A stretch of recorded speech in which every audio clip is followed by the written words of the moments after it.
अपने खेतों में घोंगी बिछने। चलिए आप लोगों को दिखाते हैं कैसा घोंगी होता है। तो अभी हम लोग इतना सारा चुन चुके हैं और अभी और चुनना बाकी है।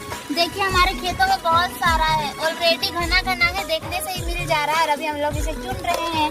बहुत ही छोटा छोटा है, बड़ा बड़ा छांट के हम लोग चुन रहे हैं। देखिए इस प्रकार का घोंगी है फ्रेंड्स। इसे निकाल के खाया जाता है। इसे पहले गर्म पानी से भापा जाता है और इसे पिन के द्वारा निकाल के खाया जाता है। चिकन मटन की तरह लगता है फ्रेंड्स। इसका डिश बहुत ही मजा आता है और इससे कई फायदे भी हैं।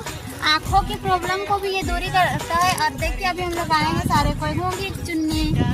ये फ्रेंड्स हम लोग इतना घोंगी चुन लिए हैं। देखिए झूम कर बड़ा बड़ा घोंगा मिल रहा है हम लोग को। तो किसको किसको खाना है घोंगी कमेंट कीजिए गाइस। बहुत सारा चुन लिए हैं हम लोग। देखिए गिर गया। देखिए हम लोग कितना चुन। अब हम लोग घर चलते हैं, बहुत सारा चुन लिए हैं। तो मिलते हैं नेक्स्ट ब्लॉग में। Bye bye.